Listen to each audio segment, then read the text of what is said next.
Fermat and Euclid's theorems. Prime numbers. A prime number is divisible only by 1 and itself. For example, 2, 3, 5, 7, 11, 13, 17, etc. 1 could also be considered a prime number, but it isn't very useful. Prime factorization. To factor a number n is to write it as the product of other numbers. N is equal to a into b into c, or 100 is equal to 5 into 5 into 5 into 2 into 2. Prime factorization of a number n is writing it as a product of prime numbers. 143 is equal to 11 into 13. Relatively prime numbers. Two numbers are relatively prime if they have no common divisors other than 1. 10 and 21 are relatively prime in respect to each other, as 10 has factors of 1, 2, 5, 10, and 21 has factors of 1, 3, 7, 21. GCD, the greatest common divisor of two relatively prime numbers, can be determined by comparing their prime factorizations and selecting the least powers. Relatively prime numbers continuation. For example, if you are taking 125, which is equal to 5 to the power of 3, and if you are taking 200 is equal to 2 to the power of 3 into 5 to the power of square. So now GCD of 125, 200 is equal to 2 to the power of 0 into 5 to the power of 2 is equal to 25. If the two numbers are relatively prime, the GCD will be 1. Consider the following: 10 of 1, 2, 5, 10 and 21 of 1, 3, 7, 21. So now the GCD is of 10, 21 is equal to 1. It then follows that the prime number is also relatively prime to any other number other than itself and 1.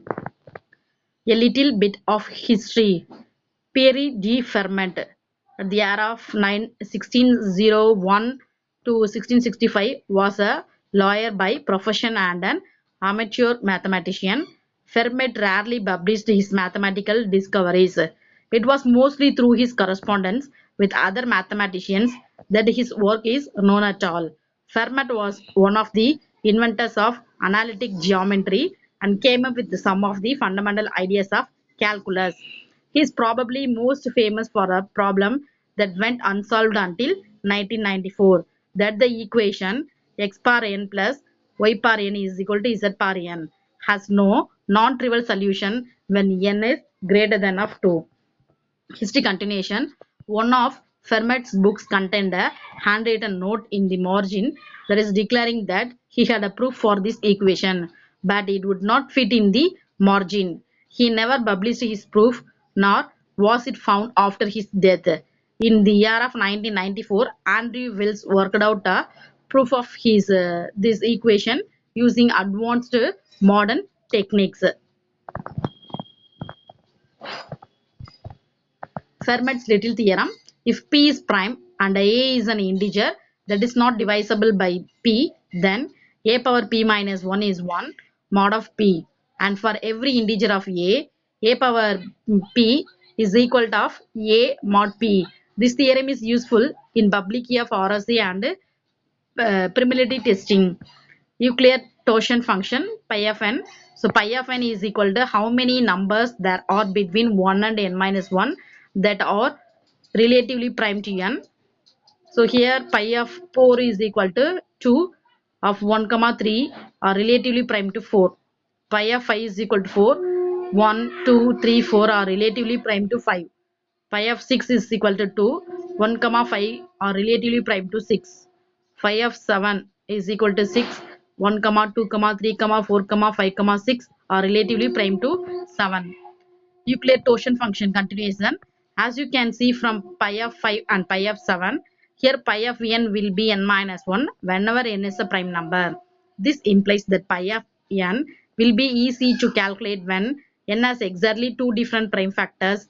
Pi of p into q is equal to p minus 1 into q minus 1 if p and q are prime. Euclid's torsion theorem. This theorem generalizes Fermat's theorem and is an important key to the RSA algorithm. If GCD of A comma P is equal to 1 and A less than P, then 1 mod of P.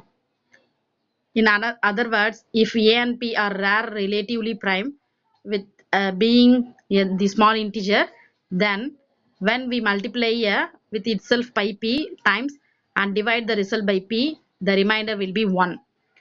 Euclid-Totschen theorem. Let's test the problem. Theorem.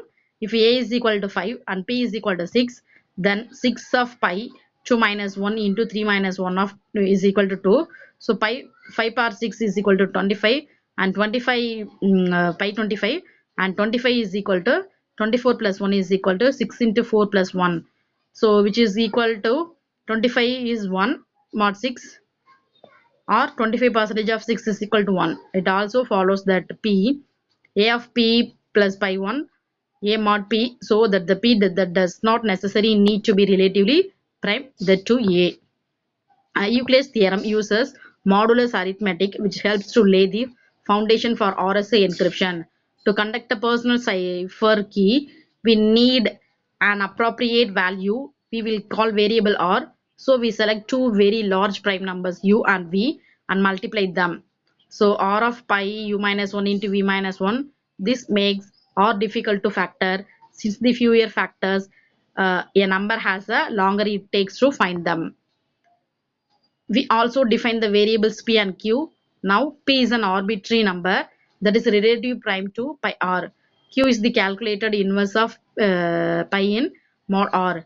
We use p and r to create public key and q and r to create a private key. So this yields p into q summation of 1 mod pi r. The result is that too much information is lost in the encryption due to the modulus arithmetic to decipher a private key, privately encrypted RSA message without the use of the public key, unless the would-be decipherer had enough time to processing power to attempt a brute force factorization. But the larger the primes, the longer it takes to factor their product.